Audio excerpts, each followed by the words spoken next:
Bom dia a todos. Bom dia a você que está em casa também nos ouvindo. Que Deus possa ser louvado, que nós possamos ter os nossos ouvidos atentos para continuar o culto. Já tivemos o momento do louvor, que agora nós possamos abrir os nossos corações, os nossos ouvidos para ouvir a palavra de Deus. Vou ler um texto em João 17, versículo 17. Estamos falando da palavra de Deus, estamos falando da pregação, do poder da palavra de Deus, do poder da pregação. Este é o assunto que Deus colocou no coração do pastor.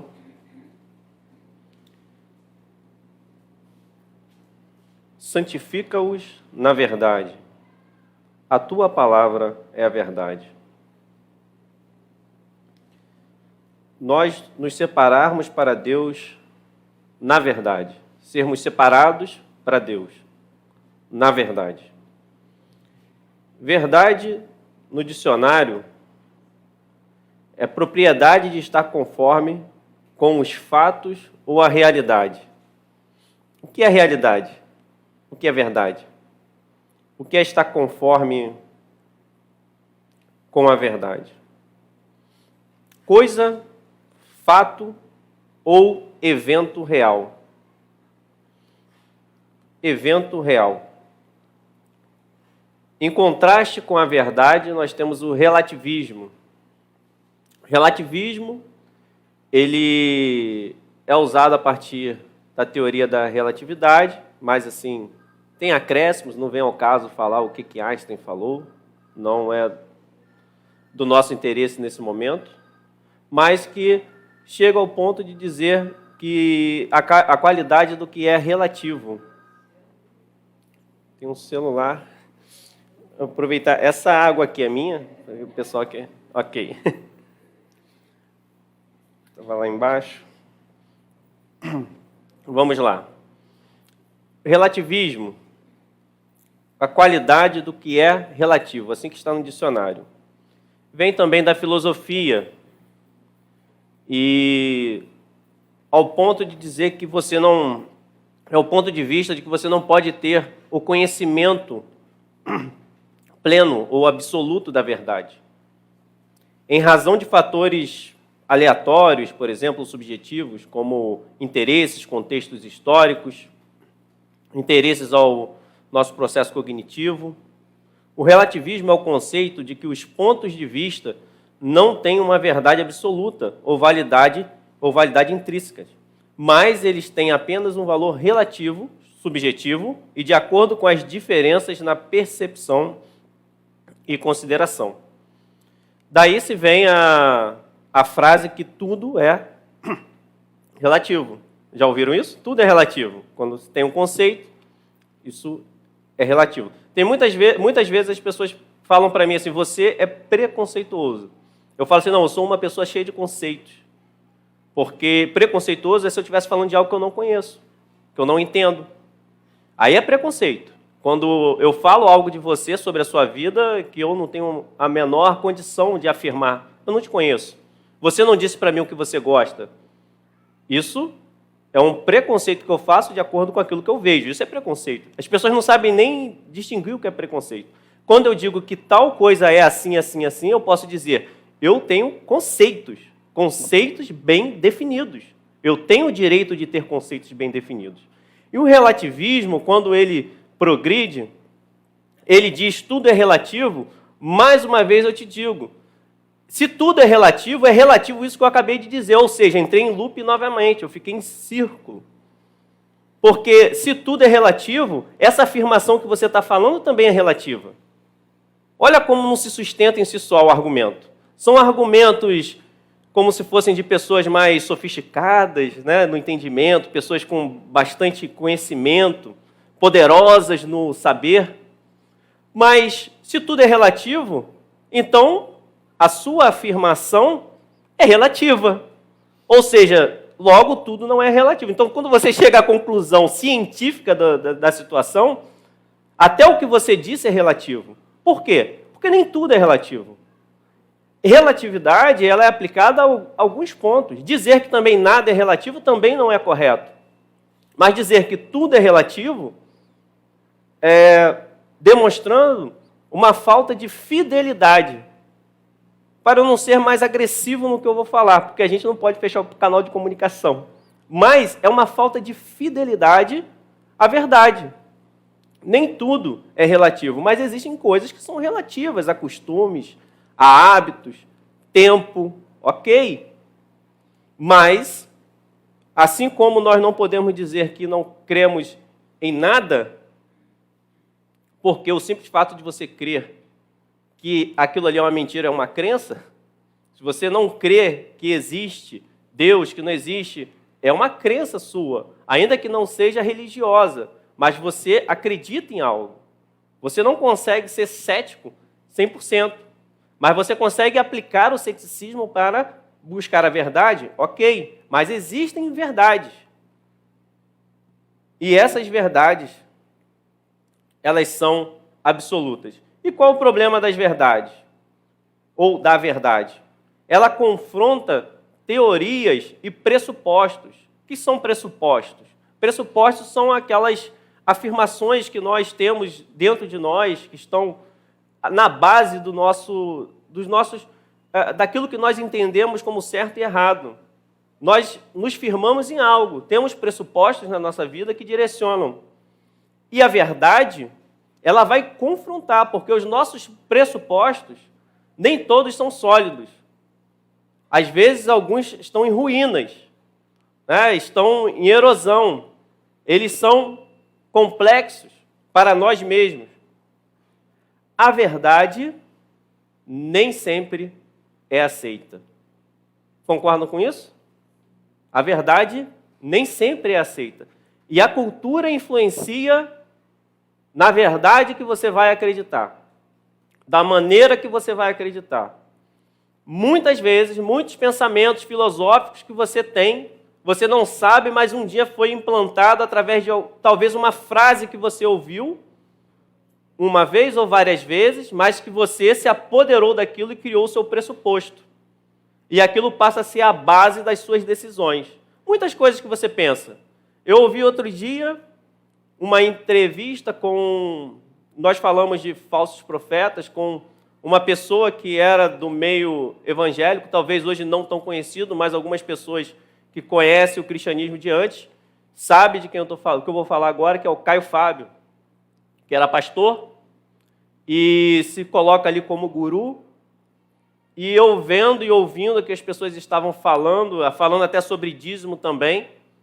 E não há problema quando ninguém quer impedir o perdão de Deus. Toda pessoa que peca tem direito ao perdão de Deus, mas a pessoa, para ter o perdão de Deus, tem que se arrepender. E tem consequências quando nós fazemos algo com alguém ou com a igreja. A igreja, ela é um plural, pluralizada. Tem todo tipo de pessoa. Pessoas mais maduras, menos maduras, pessoas que acabaram de entrar. E haverá rejeição a você por causa do seu pecado. E Caio Fábio reclama disso. Ele reclama porque, e colocam para esconder, que Caio Fábio é um exemplo, mas coloca para esconder que ele simplesmente se divorciou, e aí atacaram o Caio Fábio. Mas ele não só se divorciou, como ele traiu a esposa dele.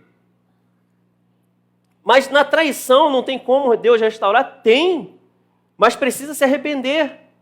E o arrependimento é também a consciência de que aquilo traz consequências e rejeição. Vão te rejeitar, vão acusar você, mesmo depois de arrependido. E você vai o quê? Se envergonhar mesmo, segurar aquilo ali e falar, Senhor, envergonhei o teu nome. Agora, Deus, se ainda consegue olhar para mim, tem misericórdia de mim, me usa novamente. Ele poderia descer um pouquinho, para poder dizer, Senhor, eu causei isso. Eu causei esse constrangimento, agora eu estou disposto a pagar o preço. Senhor, eu sou teu, não quero nunca mais fazer isso. Mas ele ali sendo entrevistado por um tal de Rafinha Bastos, um comediante, que tem ideias repugnantes, que ensina coisas que não para o cristão, e eles estavam discutindo sobre dízimo. E eu ouvindo ele falando assim, não, porque essa coisa toda e tal, aí colocando um conceito de que o dízimo que estão usando para controlar, e ele fala sobre o controle, falando que os pastores, reclamando que os pastores estão querendo controlar, e eu sei que isso acontece. Mas nós não podemos usar as coisas que acontecem para apagar as coisas que são reais. Por exemplo, do pastoreio que existe e é um chamado de Deus e necessário para a igreja, não para controlar, mas para orientar e para guiar. E ele falava assim, não, você combate isso, né? E tem que lutar, mesmo que você seja sozinho. Ele é sozinho o quê? No pecado tem com ele um monte de gente, como ele mesmo. Ele defende ali a liberdade da gente, mas defende regimes que são comunistas, defende regimes que tiram a liberdade da pessoa, que é o governo controlando as pessoas, o governo forte controlando. Lá pode controlar, agora na igreja, ele não entende de igreja. E ele falava assim, o dízimo tem que ser voluntário mesmo, dá quem quer. Quem é o Rafinha Bastos para poder dizer o que é verdade bíblica? Ele conhece as Escrituras, ele foi chamado por Deus. Vocês são chamados por Deus para estar aqui. Estou dando só um exemplo de o que é relativo, o que é verdade e como a verdade nem sempre é aceita. O mundo vai rejeitar a verdade. Eu, quando olho, eu não tenho problema em pagar imposto. Eu quero pagar meus impostos. É igual a igreja, nós aqui participando das coisas. Eu quero participar das coisas. Quais são os sonhos, os projetos que você visualiza na igreja? Por isso, é o dízimo. Para participar, a mesma coisa, a rua asfaltada. Eu não quero andar na rua asfaltada sem pagar. Eu quero pagar. É claro que nós temos desvios, não estou falando sobre isso, mas é lícito eu pagar imposto, sim. Pagar para ter as coisas, para ter a rua calçada. Eu não quero ter atendimento médico, o que se tem, o SUS, seja lá o que for para manter, não tem que manter parte da máquina, tirando roubo. Por causa da corrupção, nós sabemos. E como que eu posso querer ter o desejo de não pagar nada? Vocês estão entendendo isso? Eu tenho que participar. Se eu quero asfalto na rua, Senhor, que os governantes possam administrar bem esse dinheiro que está lá, mas eu quero participar, eu quero ser honrado nisso. Eu não quero andar às custas dos outros. Eu quero... Eles não conhecem, não sabem, porque eles negam a verdade. Tendo dito isto, vamos para o nosso texto em Romanos 10. Será onde nós iremos trabalhar. Falei um pouco no domingo passado, hoje iremos abordar outros pontos. Romanos 10, versículo 1, depois irei para o versículo 16 até o 21.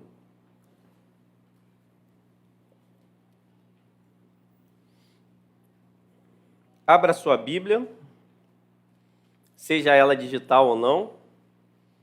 Eu estou escutando muita folha ainda, tá bom, mas não é pecado ter digital. Só não fique no WhatsApp, né? Que nós possamos ter reverência. Não é momento para nós estarmos no WhatsApp. Nós sabemos que tem alguns que trabalham, né? Hoje em dia se usa para o trabalho, tirando isso, que nós possamos prestar atenção assim, na presença de Deus, do Senhor Jesus Cristo. É o momento que nós estamos agora. Irmãos, o desejo do meu coração e a minha oração a Deus pelos israelitas é que eles sejam salvos. Versículo 16. No entanto, nem todos os israelitas aceitaram as boas novas, pois Isaías diz, Senhor, quem creu em nossa mensagem? Consequentemente, a fé vem por ouvir a mensagem, e a mensagem é ouvida mediante a palavra de Cristo. Mas eu pergunto, eles não ouviram? Claro que sim. A sua voz ressoou por toda a terra, e as suas palavras até os confins do mundo. Novamente pergunto, será que Israel não entendeu? Moisés foi o primeiro que disse, farei que tenham ciúmes de quem não é meu povo, e os provocarei a ira por meio de um povo sem entendimento. Isaías diz ousadamente, fui achado por aqueles que não me procuravam. Revelei-me àqueles que não perguntavam por mim. Mas a respeito de Israel ele diz, o tempo todo estendi as mãos a um povo desobediente e rebelde. Vamos orar. Senhor, nós te agradecemos, ó Deus, já pelo que o Senhor tem feito até aqui. Te agradecemos por estarmos aqui essa manhã, Deus. Te agradecemos, ó Deus, pela tua palavra. Pedimos, Senhor, que seja somente dito aqui aquilo que está na tua palavra, Deus. Pois a tua palavra é a verdade, Deus. A tua palavra, Deus, é que nos limpa, que nos cura, que tira as algemas e as prisões, ó Deus, do pecado, Senhor. Que nós estejamos aqui, ó Deus, para te adorar, para te louvar e te engrandecer, ouvindo a tua voz e que não seja dito nada além da tua verdade, Senhor. Em nome de Jesus, nós agradecemos a ti, Senhor. Amém. Paulo externa o seu desejo de conversão dos israelitas. Era um cenário de incredulidade e rejeição à palavra de Deus. E é exposta essa rejeição. Ao mesmo tempo que se diz aqui, nesse texto, que não faltaram oportunidades, mesmo diante da rejeição persistente. O que nós podemos ver já no versículo 1 são detalhes da oração de Paulo. Irmãos, o desejo do meu coração e a minha oração a Deus pelos israelitas é que eles sejam salvos. Primeiramente, Paulo, em sua palavra, ele demonstra amor. Amor por aqueles que estavam rejeitando. E persistente na oração. Ele ama o povo de Deus, aquelas pessoas perdidas, e ele não desiste de orar. E este era o desejo do coração dele, que eles viessem a ter o quê? Qual o principal propósito da oração de Paulo? Muitas são as perseguições, aflições. Qual era o cenário de Israel? Eles eram um povo livre? Vocês lembram disso? Quem é que dominava Israel? Era o Império Romano. Eles estavam sob jugo. E eles desejavam estar livres. Senhor, quando... É como se falasse assim, quando nós iremos brilhar novamente? Quando nós estaremos... Não seremos mais envergonhados, estaremos à frente. Não seremos mais envergonhados por esses povos pagãos, mentirosos, que não te amam. Imaginem o povo naquele tempo, olhando para o Império Romano, cheio da mentira, da parte da luxúria, de todos os pecados que eram cometidos, e eles estando sob o jugo deste povo. São muitas aflições que nós podemos passar. Mas Paulo, ele não faz uma oração, às vezes como nós vemos, dinheiro, não é isso? Prosperidade, casa própria, carros. Essa não era a oração de Paulo por eles. Não que nós não possamos orar.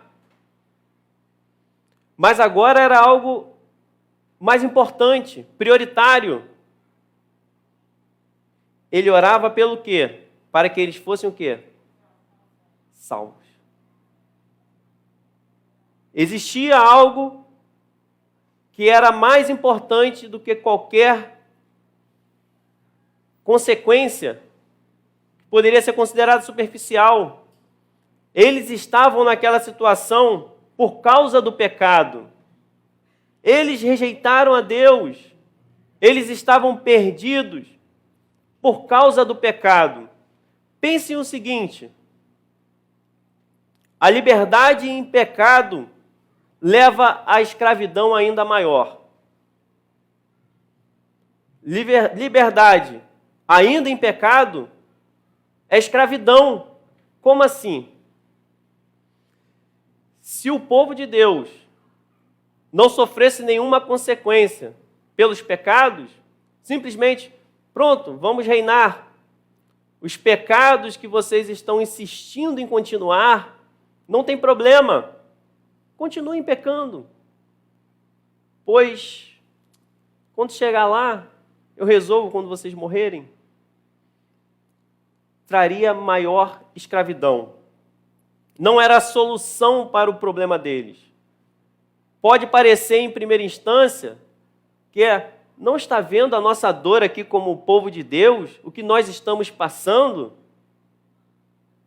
Mas Paulo sabia o que era necessário para aquele povo ter de verdade a libertação, ter de verdade o maior tesouro que um ser humano pode ter. E não era o Império Romano que estava oprimindo aquele povo. Não era o Império Romano que estava aprisionando aquele povo. Então, primeiramente, ainda que bênçãos possam perseguir a nós, primeiramente, a nossa oração é para que a sociedade, para aqueles que ouvem a palavra, eles sejam salvos. Para que todos aqueles que estão frequentando a igreja, principalmente aqui, aqueles que estão ouvindo de casa, para que você seja salvo, para que você seja liberto. Isso é amor, porque cura de verdade aquilo que nos aflige para a eternidade. Não há nada pior do que nós perdermos a eternidade, do que nós perdermos a presença de Deus. A presença de Deus é que faz diferença num povo, ainda que pareça que ele esteja escravo.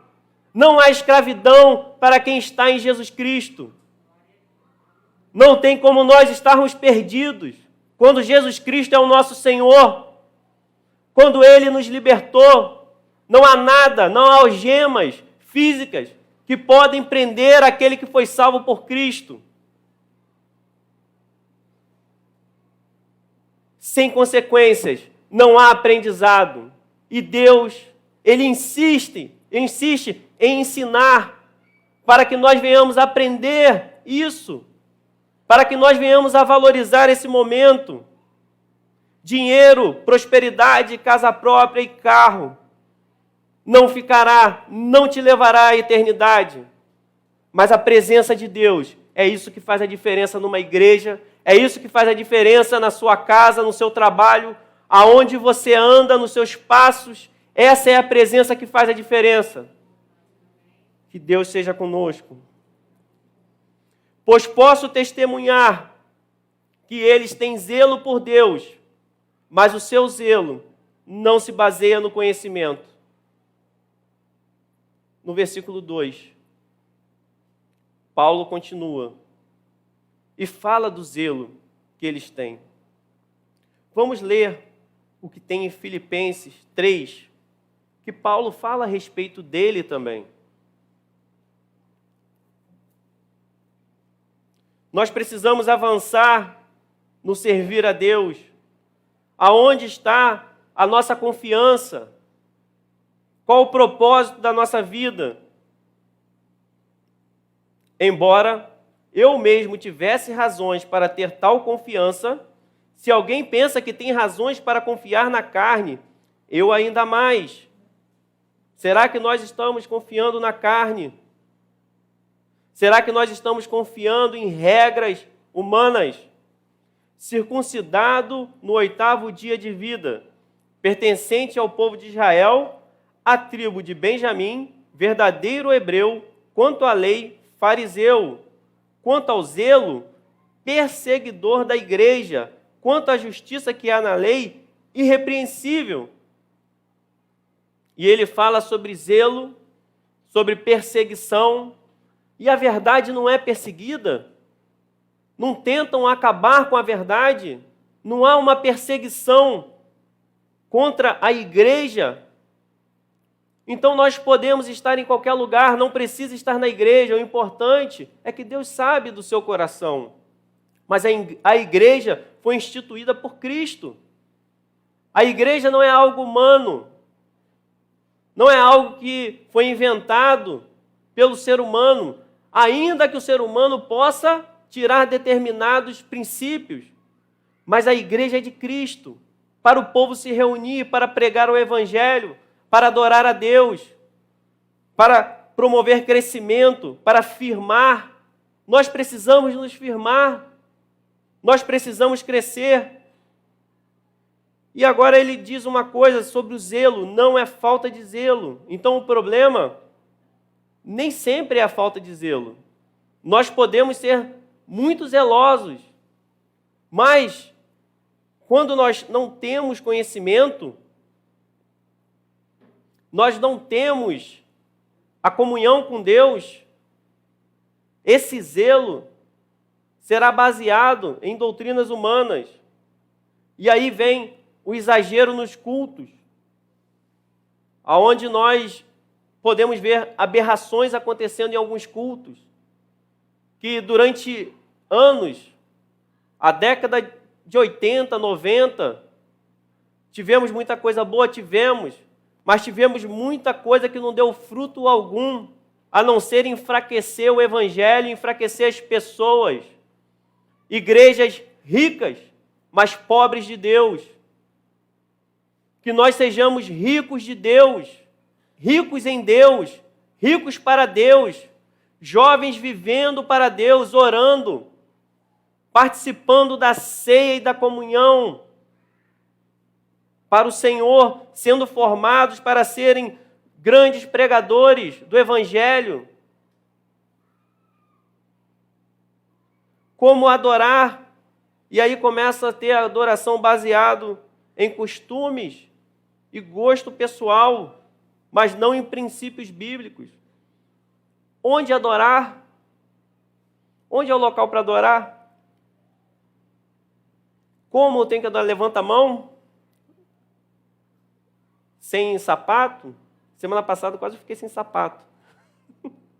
Aí, se eu entrasse de meio, o pessoal ia pensar que ia fazer aquela coisa do tira a sandália dos pés, jogar água aqui. Exageros nos cultos. Eu vi uma vez um culto assim, o pessoal jogando água. Deus tenha misericórdia dessas heresias. Imagina eu fazendo isso aqui, sem sapato. Era porque aconteceu um acidente, mas o diácono João me salvou. Não está ali, não. Estava ali atrás. O diácono João ele me salvou com sapato. Então, ele salvou de eu ficar com sapato. Ele não me salvou minha vida. Mas, coisas absurdas acontecendo. Onde adorar? Como adorar? Criar costumes, objetos ou lugares exclusivos para adoração não é bíblico. Então o louvor começa a colocar o shofar, instrumentos de Israel, para ter um louvor mais agradável. Não estou contra tocar instrumentos, mas colocar aquilo ali como uma adoração maior, com mais profundidade. A maior profundidade, ela está no nosso coração, da maneira como nós nos entregamos, e se é verdadeiro ou não. Nós podemos ter um violão com uma corda só, e conseguiremos dar um louvor que uma orquestra não consegue, se ela não tiver sincera. Tem a ver com sinceridade, com conversão, com disposição. Senhor, eu morri para o mundo. Então pode ter um grande espetáculo, uma grande ornamentação, ou grandes instrumentos, uma grande estrutura, ou não. Não é pecado ter a estrutura, não estou falando isso. Mas não está baseado nestas coisas. E aí começa a ter zelo sobre, estamos pegando um pouquinho da água de Israel. Zeloso. Aí começa a falar, coloca ali, coloca no culto, bota ali atrás uma mesinha. Nunca viram isso? Aí coloca elementos e as pessoas ficam com aquilo ali. Outro culto eu vi tinha uma arca da aliança no meio do culto. O que é isso? É uma heresia. Isso não traz adoração perfeita. Aí outros querem construir o templo de Salomão. Exageros, costumes. Algumas coisas também, como tivemos há algum tempo, sobre TV, não é isso? Não pode assistir TV. E a pessoa tinha a TV escondida em casa. E às vezes o pastor tinha a TV escondida em casa. Entre outras coisas. Aí começa a santificar aquilo que é comum. Isso é profanar o santo, aquilo que é comum. É óbvio. Isso coloca também costumes de roupas.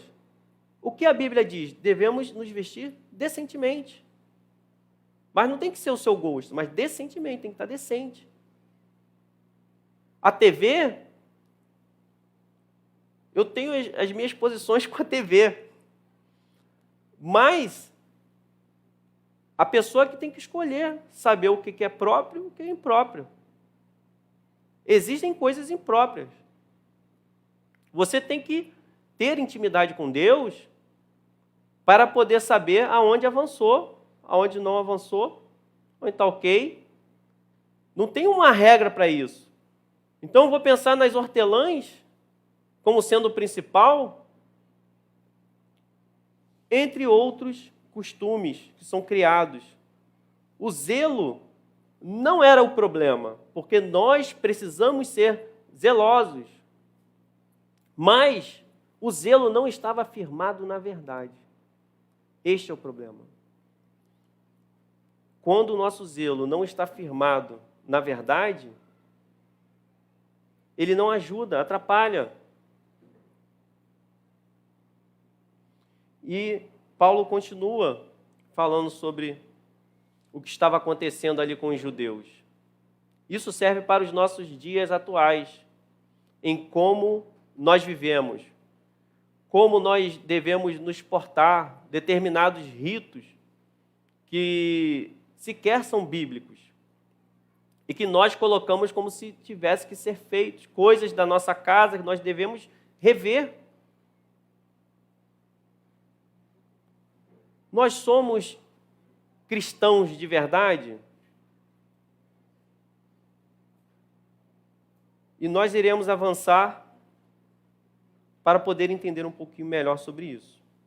Porquanto, ignorando a justiça que vem de Deus, procurando estabelecer a sua própria, não se submeteram à justiça de Deus. O zelo deles escondia o pecado. O que é isso? O zelo esconder o pecado. Nós criamos regras, conceitos de padrões, principalmente são baseados naquilo que nós conseguimos fazer, porque aí eu fico no alto padrão. Ó, isso aqui só que é pecado. Não que as outras coisas não sejam. Normalmente a gente escolhe para tacar pedra naquilo que é pecado mesmo, tem que ser mudado, fique bem claro aqui. Mas nós criamos regras. Vai para o inferno? Isso. Quem fofoca não vai não, porque a igreja é toda fofoqueira, fala dos outros. Vai para o inferno? Isso. Mas quem murmura não vai não, porque eu murmuro mesmo, fico chateado. É mesmo. Isso aí não tem problema. Por isso nós precisamos entender melhor a graça de Deus e o arrependimento. Não estabelecer justiça própria. Ignorar o Evangelho é ignorar a justiça de Deus. Nós declaramos em nosso coração a nossa justiça. Por exemplo, nós negamos os ensinamentos e correções que vêm em nossa vida. Daqueles que são levantados por Deus para corrigir, para nos ensinar. Daqueles que estão com autoridade na nossa vida, como os nossos pais, como qualquer pessoa que esteja cuidando de nós. Nós, assim, então, criamos a dificuldade em confessar pecados. Não é difícil confessar pecado? É fácil? Nós escondemos. O pastor dá o exemplo da cordinha. Eu peguei só uma cordinha. Aí no final tem o quê, pastor? Tem um boi, tem uma vaca. Ele fala, não, tem uma cordinha aqui que eu peguei. Ah, pegou uma corda? Peguei uma corda. Aí você puxa a corda, assim, aí vem algumas coisas penduradas na corda. A dificuldade que tem. É normal nós termos essa dificuldade. Mas também há uma necessidade, uma implicação quando nós negamos a Deus que Ele nos confronta. Deus nos confronta em nossas mentiras, em nossas desculpas. Nós damos desculpas para o erro. Existe até desculpa gospel. Não é isso? O cair é do homem, mas o levantar é de Deus. A carne é fraca. Essa é a desculpa gospel. Eu evangelizo o pecado. Eu evangelizo a desculpa. Eu digo assim, olha, Paulo mesmo falou que a carne é fraca. E ele me deu uma orientação. Pecado é vitamina, né? Se a carne é fraca, eu vou dar pecado para ela que vai fortalecer. O que fortalece a carne? É Jesus Cristo, a oração. É o arrependimento. É andar com Deus. É verdade que a carne é fraca. Mas o Espírito de Deus é forte. E nós precisamos nos encher do Espírito de Deus para vencer o pecado. É verdade que nós teremos desejos ruins. É verdade. Mas o Senhor Jesus tem poder sobre o pecado. E Ele tem condições de nos fortalecer. E se nós cometermos, para que resistir? Que nós possamos confessar. Essa é a vitamina contra o pecado. É confessar o pecado. Não adianta continuarmos no pecado. Da mesma maneira, não adianta nós criarmos regras para colocarmos a nós mesmos num patamar superior. Eu estou acima da média, então não tem problema. Porque a maioria faz isso. E tem algumas questões relativas à lei agora. Porque Paulo vai na lei. Isso para os judeus era importante. E existiam regras adicionais. Paulo diz assim no versículo 4 de Romanos 10. Porque o fim da lei é Cristo, para a justificação de todo o que crê. Moisés descreve desta forma a justiça que vem da lei. O homem que fizer estas coisas viverá por meio delas. Mas a justiça que vem da fé diz: não diga em seu coração quem subirá ao céu, isto é, para fazer Cristo descer, ou quem descerá ao abismo, isto é, para fazer subir Cristo dentre os mortos. Nós podemos pensar que a lei é má, não é isso? Porque a lei, ela condena. E a lei condena mesmo. Como assim a lei condena? Porque a lei, ela coloca para fora, ela expõe que você é pecador, que nós somos pecadores. Ela expõe o nosso pecado. Por isso a lei não salva. Nós não somos capazes de cumprir a lei. Então o problema não está na lei, mas que nós somos incapazes de cumprir a lei. A lei é perfeita. Somos comparados a panos imundos, trapos de imundícia, por em Isaías 64. É comparado como se fosse o quê? Absorvente, ou panos que eram usados para limpar os leprosos, que diz assim: somos como o impuro, todos nós, todos os nossos atos de justiça são como trapo imundo, murchamos como folhas, e como o vento, as nossas iniquidades nos levam para longe, nos afastam de Deus. Então, o nosso ato de justiça, considerado mais puro, ele é considerado, como na atualidade a gente conhece bem, um absorvente usado. É como se estivesse comparando com isso. O seu ato de justiça, a sua justiça própria, porque é muito fácil eu tentar me salvar por mim mesmo. É só eu idealizar algum pecado pior. Que eu coloco assim, eu sou melhor do que os outros, porque eu não faço aquilo ali. E eu digo, os piores pecados são esses. Como se só aquilo fosse pecado. E aí você fica assim, uma pessoa que está na igreja, aí você fala assim, está fumando. Aí você fala assim, mas ele não é evangélico ainda não. É assim ou não é? É assim que a gente faz. Ele bebeu uma cerveja ali. Eu não estou falando que é um comportamento bom para o cristão, não. Fique bem registrado isso aqui. Mas você fala, ele não se converteu ainda, está indo à igreja e tal, não sei o que lá, mas ele bebeu uma cerveja. Aí eu volto no assunto, mas eu posso fofocar. E está tudo bem. Eu nasci assim, né? Vou morrer assim. Está tudo bem, segue. Não estou dizendo que o outro está bem. Mas nós precisamos olhar para a misericórdia de Deus como uma necessidade para a nossa vida. Nós precisamos mudar. Nós precisamos atender ao chamado do Evangelho. Não aos nossos critérios de salvação. O critério de salvação não pode ser humano. Nós não podemos adicionar, que foi o que os fariseus fizeram. Adicionaram várias regrinhas que escondiam a intenção do coração deles ou atos que eles faziam. As regras escondiam quem eles eram. Não era problema da lei. Porque não há ninguém, até os dias atuais, que possa dizer que cumpre a lei fielmente. Eles não poderiam dizer. Quando Paulo diz isso, ele está dizendo num patamar humano. Na percepção humana, eu estou em conformidade. No externo para os homens, mas quando Deus sonda o coração, Ele conhece o íntimo do nosso ser. E nós precisamos ser sondados por Deus. Por isso nós precisamos perguntar a Deus, sonda o meu coração, conhece-me e me mostra se há caminhos tortuosos. Porque, Senhor, eu quero ser seu. A nossa redenção está exclusivamente no Senhor.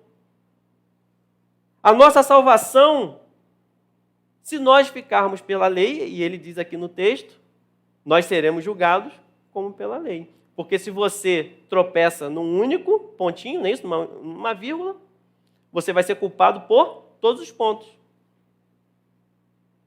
A Bíblia diz isso. Nós seremos culpados por todos. Cumprir a lei, então, é impossível. Mas agora é um contraste com crer no Evangelho de Deus, que não nos dá um espírito de que eu posso viver de qualquer maneira, mas porque Ele, mesmo sabendo que eu não cumpro a lei, Ele está me oferecendo perdão gratuitamente.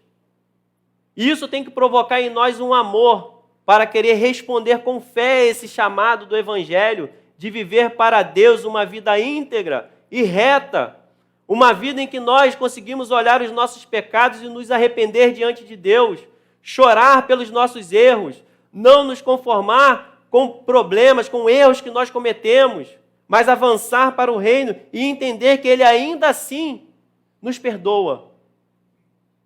Nós podemos pedir perdão a Deus, isso é o Evangelho. Você sabia disso? Que você pode pedir perdão a Deus. Você pode se arrepender do seu pecado.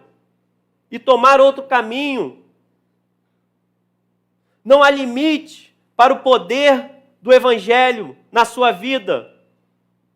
Quando nós vemos isso, que nós dependemos de Deus, que nós não cumprimos, que nós não somos perfeitos, nós não precisamos descer ao abismo. Quem subirá ao céu?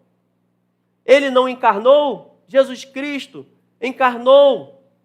E quem descerá ao abismo? E eu pergunto, ele não ressuscitou? Ele não está vivo? Será que Jesus não passeia na igreja? E ele não fala ao seu coração? E ele não te chama como filho? E ele não te diz, eu estou contigo? Em Romanos 10:8, nos dá uma resposta mais contundente sobre isso. Mas o que ela diz? A palavra está perto de você, está em sua boca e em seu coração. Isto é, a palavra da fé que estamos proclamando. Se você confessar com a sua boca que Jesus é o Senhor e crer em seu coração que Deus o ressuscitou dentre os mortos, será salvo.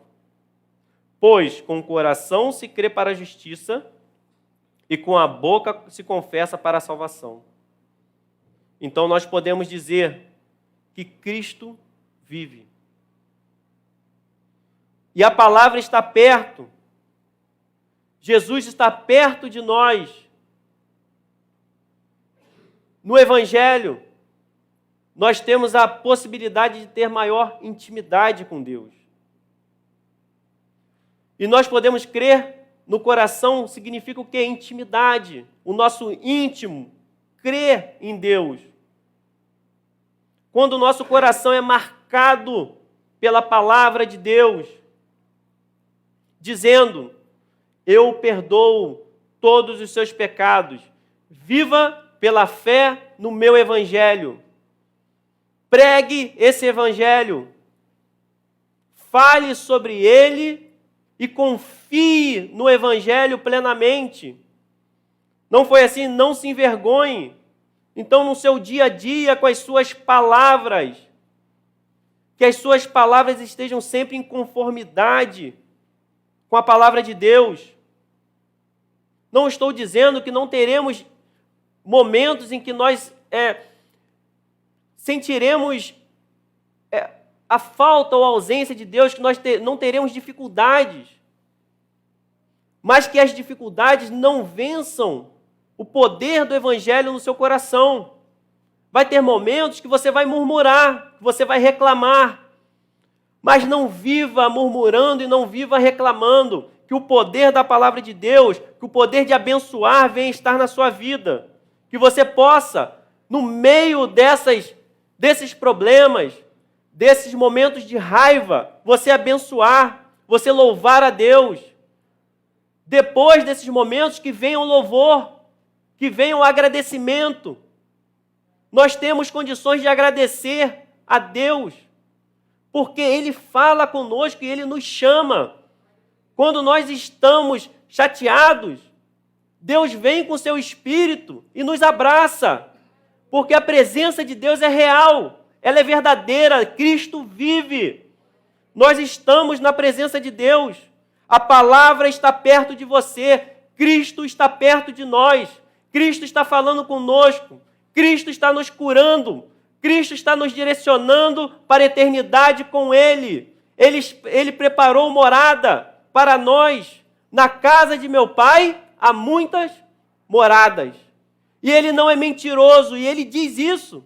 Se isso não fosse verdade, Ele diz, eu contaria para vocês. Mas se eu estou falando dessa forma, é porque eu vou levar vocês. Vocês não morrerão eternamente. Essa é a promessa de Deus para a nossa vida. E nós podemos, então, também plantar boas conversas. Começar a plantar integridade. Nós confessamos com a nossa boca quando nós começamos a lutar por integridade, lutar por ter boas conversas. Eu ainda estou tendo esse problema de má conversa. Cristo te ajuda. Para isso, tem a igreja para te ajudar também. Te ajudar a vencer o pecado. Porque nem sempre você consegue, não é fácil. Mas tem solução. Por isso, a igreja existe. Nós podemos compartilhar a nossa esperança. O que é para você ser íntimo de alguém? Quando você é íntimo de alguém, você conhece aquela pessoa com profundidade, não é isso? Você já sabe quando está chateado, quando aquela pessoa está bem ou mal, porque nós passamos por isso. E eu vou dizer para vocês que a fé no Evangelho produz intimidade com Deus. A fé na palavra de Deus produz intimidade com Cristo. E a intimidade com Cristo vai fazer você conhecê-lo mais, saber qual é a vontade dele também para a sua vida. Existe a vontade geral e existe a vontade para a sua vida pessoal. Pois vocês não receberam um espírito que os escravize para novamente temer, mas receberam um espírito que os adota como filhos, por meio do qual clamamos, Abba, Pai. Ele nos chamou para ter intimidade, da maneira que nós podemos chamá-lo de Pai. E um Pai verdadeiro. Um Pai que ama de verdade. Que não se satisfaz simplesmente dizendo, pode seguir, não tem problema a maneira que você está vivendo. Ele diz, não, filho, este é o caminho. Confie em mim. Resista. Me ouça. Clame a mim. Confie nas minhas promessas, no que eu disse para a sua vida. Resista. Persevere. Não se envergonhe de mim. Confesse a mim diante dos homens, diante de todos. Mantenha-se firme na rocha, porque eu sou o teu Deus que te sustenta. Nele nós podemos confiar. Como diz a Escritura, todo que nele confia jamais será envergonhado. Não há diferença entre judeus e gentios, pois o mesmo Senhor é Senhor de todos e abençoa ricamente todos os que o invocam. Porque todo aquele que invocar o nome do Senhor será salvo. A todo momento Deus dizendo, todo que invocar o nome de Deus será salvo. Nós não ficamos perdidos. Será que eu estou salvo? Se você invocou o nome de Deus, se você está perseverando, será salvo. Todo aquele que invocar o nome do Senhor, nós não ficamos em dúvida, porque não é a nossa justiça mais que nós estamos nos baseando. A nossa base é a fé em Cristo, porque foi Ele que nos salvou, Ele que nos tornou justos, porque Ele pagou o preço pelos nossos pecados e nós fomos vistos como justos de Deus. Nós não ficamos perdidos ou na vergonha. E nós aprendemos assim que a pregação nos leva a invocar o nome do Senhor.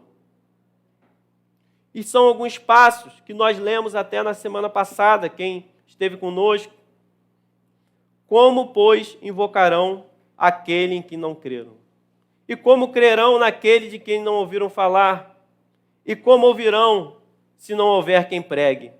E como pregarão se não forem enviados? Então, é ser enviado, é preciso pregar, é preciso ouvir, é preciso crer. E aí você invoca para ser salvo. Nós precisamos ouvir, crer e invocar o Senhor. Pregar o Evangelho é uma necessidade e urgência em tempo e fora de tempo, porque a todo momento nós precisamos ser reabastecidos, restaurados, relembrados das promessas de Deus, porque nós esquecemos. Às vezes, durante o tempo, a caminhada, eventos acontecem na nossa vida que derrubam ou nos fazem ficar prostrados, sem fé. Por isso a necessidade e urgência de pregar o Evangelho, para nos mantermos firmes. Porque o Evangelho, para lembrar que o Evangelho tem poder para salvar, para curar, que não há algemas que possam resistir ao poder do Evangelho de Deus. Ele arrebenta todas as algemas, e nós podemos pregar e viver nessa palavra, e crer nela para a nossa casa, continuar orando. Não foi assim que Paulo diz? Minha vontade é o quê? Que vocês sejam salvos. Vocês têm vontade de serem salvos ou que alguém seja salvo? Continue no Evangelho de Deus. Ore. Junte isso à oração. Mantenha a fé. Não há algemas que possa resistir. A fé liberta e te faz caminhar para Deus. A fé nos faz caminhar para Deus. Como está escrito, como são belos os pés dos que anunciam boas novas. Mulheres gostam de ornamentação normalmente, não é isso? Algumas menos, outras mais. Nas mãos, pintam unhas, tem alguns adereços no pulso. Pés, gostam de joias, sandálias, né? As mulheres gostam de sandálias. Ornamentam os pés também. De uma certa forma, você está ornamentando o pé. Mas aqui nós aprendemos que e não há problema com isso. Mas não há beleza maior para os pés do que nós andarmos no Evangelho de Cristo. Como são belos os montes, os pés nos montes, os pés daqueles que anunciam boas novas, que proclamam a paz, que trazem boas notícias, que proclamam salvação, que dizem a Sião, o seu Deus reina. Quem prega tem poder em seus passos. Quando eu digo quem prega, para quem vive a pregação do Evangelho, para quem vive no Evangelho, os seus passos são poderosos, os seus caminhos são verdadeiros. Você anda na verdade, ainda que no meio da tempestade, ainda que no meio da negação. Os caminhos do Evangelho são preciosos e poderosos. Não há caminho melhor do que o caminho do Evangelho de Cristo. É o único caminho que nós podemos seguir com segurança. Ele é o caminho, a verdade e a vida. Ninguém vai ao Pai senão por Ele. Esse é o caminho que nos leva a Deus. É o caminho do Evangelho de Cristo. O caminho do poder de Deus. E os nossos passos precisam ser passos poderosos em Deus. Que os passos dos nossos filhos sejam poderosos em Deus. Andando o Evangelho. Viva o Evangelho, sustente-se no Evangelho. Que os seus passos sejam proclamadores do Evangelho de Cristo. Na sua casa, que tenha pisaduras firmes e fortes. No seu trabalho, que os seus passos sejam fortes, sejam libertadores. Que o inferno venha tremer pelo poder do Evangelho na sua vida. Aonde você estiver pisando, as forças do mal, que elas não fiquem, não resistam ao poder de Deus na sua vida. Porque os seus passos estão nos passos do Evangelho da paz de Cristo, que arranca pessoas perdidas do pecado, que nos arrancou do pecado, que não nos faz andar mais em pecado. Mas nem sempre, nem todos aceitam. Como os primeiros versículos que nós lemos, do 16 ao 20, Israel rejeita as boas novas. Eles não aceitam. Eles se mantêm ali, naquilo que eles estavam acreditando. E o que fazer com isso? Se for para a sua vida, dê um passo para Cristo. Se tem pessoas que você está orando que não estão recebendo, continue orando. Continue acreditando. Não seja motivo de desânimo também para a sua vida.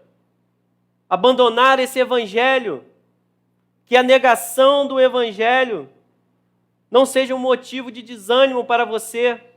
Não seja motivo de desânimo para você parar de orar. Alguns até param de seguir porque afetam demais a vida dessa pessoa, por serem pessoas muito próximas. Não é assim quando tem pessoas próximas a nós? Às vezes afetam de maneira que nós, às vezes, parece que nós não vamos resistir. Nós não iremos conseguir. Às vezes é em nossa vida. Não negue mais o que Deus diz para aqueles que estão negando. O que Deus tem para nós, o que Jesus diz para as pessoas que continuam resistindo. Todos caímos por terra. Então ouvi uma voz que me dizia em aramaico: Saulo, Saulo, por que você está me perseguindo? Resistir ao aguilhão só lhe trará dor. Que nós não fiquemos resistentes ao Evangelho. O Evangelho está disponível para todos. Essa frase é como se dissesse assim: nos dias atuais, ali tinha um contexto, mas está tão longe da gente, tem a ver com boi, né? É parecido também com umas correntes que enforcavam o cachorro para poder machucar, mas seria como se desse murro em ponta de faca. Às vezes nós estamos assim, dando murro em ponta de faca, obstinado a pecar, a manter a nossa rebeldia. Não faça isso. Que nós não sejamos resistentes e que nós entendamos também aqueles que são resistentes para manter a oração e entender que esse Deus tem o Evangelho disponível para todos. Todos que invocarem serão o quê? Salvos. Todos. Que nós possamos, nesse momento, ficar de pé para orar. O Evangelho exige obediência ao Senhor Jesus Cristo, renúncia da nossa justiça própria e a confissão da nossa culpa. Arrependimento faz parte do Evangelho, abandono do pecado e da prática. Que nós possamos honrar a Deus e o dom que Ele nos deu, que é o seu Filho unigênito. Este é o amor de Deus para a sua vida. Renda-se ao Senhor Jesus de forma completa. Que Deus seja o seu Deus. Que Deus seja o seu Deus. Não o Deus de Jacó somente, mas que seja o Deus da sua vida, o Deus da sua casa. Mantenha-se firme nesse Senhor que te salvou, no Senhor que te salvou. Sim, Senhor. Nós colocamos, ó Deus, a nossa vida, Deus, diante de Ti, Senhor. Colocamos e agradecemos a Ti, ó Deus, pela Tua salvação, Senhor. Nos mantenha, ó Deus, firmes, ó Deus, no Teu Evangelho, Senhor. Sabendo, ó Deus, que o Senhor está conosco, Deus, perto de nós, Senhor. Vivo, ó Deus, passeando na igreja, Deus. Atendendo, ó Deus, as petições, Deus, conforme a Tua vontade, Senhor. Acalmando o Teu povo, Senhor. Trazendo cura, Senhor. Trazendo, ó Deus, o poder do Teu Espírito Santo, Deus. A Tua presença, Senhor. Ó Deus, que a Sua presença seja real na nossa vida, Senhor. Seja real no Teu povo, Senhor. Nós adoramos a Ti, Senhor. Nós agradecemos a Ti, Senhor.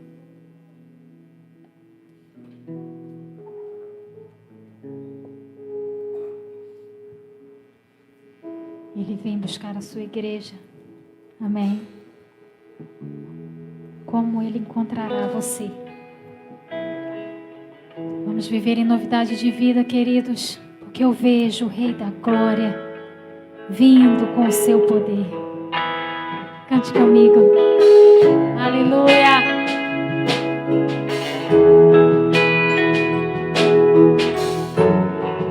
Exaltado, Senhor, para sempre. Aleluia. Oh, glória ao teu nome, Deus.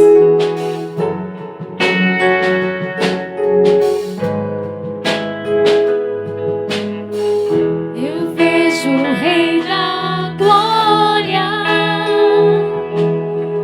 vindo com o seu poder. A terra vai estremecer.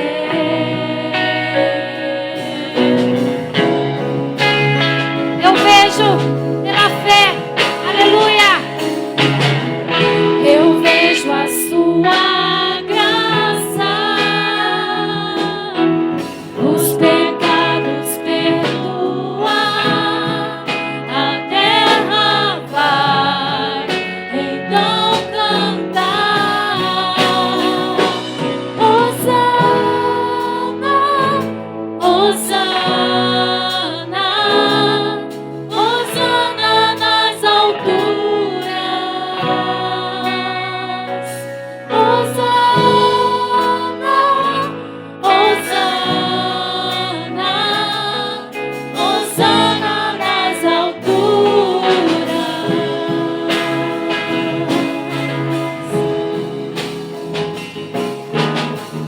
Eu vejo um povo eleito assumindo seu lugar pra sua fé compartilhar. Aleluia! Eu vejo avivamento quando o seu povo orar e te buscar, e te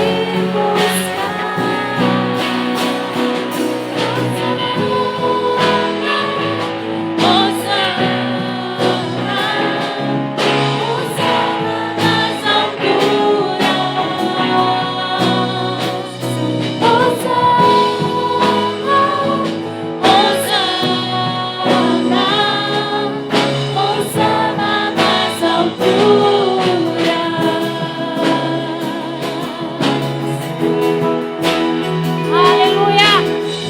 Exaltado, Senhor! Vem sobre o seu povo, Deus. Queremos mais e mais de ti. Limpa, limpa, Senhor, os nossos corações. Oh, Deus. Limpa o meu coração. Abre os meus olhos para que eu possa ver o amor que tens por mim. Te amo.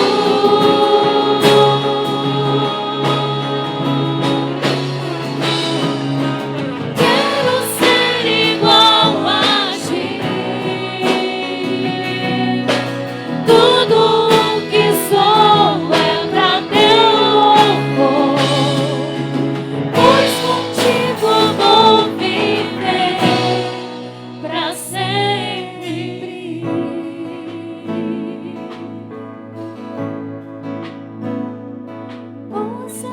Hosana, sua igreja. Aleluia. Hosana nas alturas. Diga Hosana.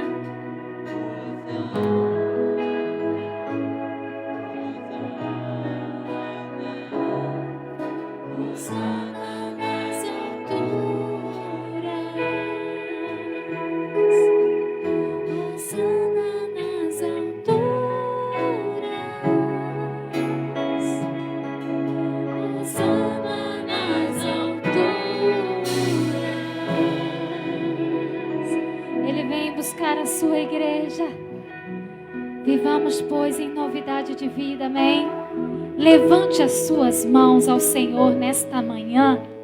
Ele é digno da sua rendição a Ele.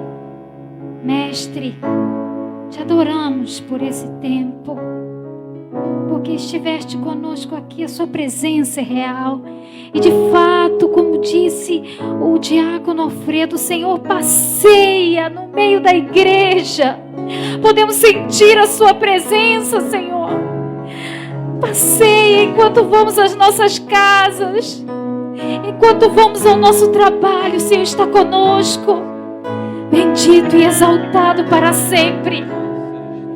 Queremos te render toda a glória e toda a honra nesta manhã. Somente a ti, Senhor. Nosso coração se dobra na sua doce presença. Fica conosco. Em nome de Jesus. Amém.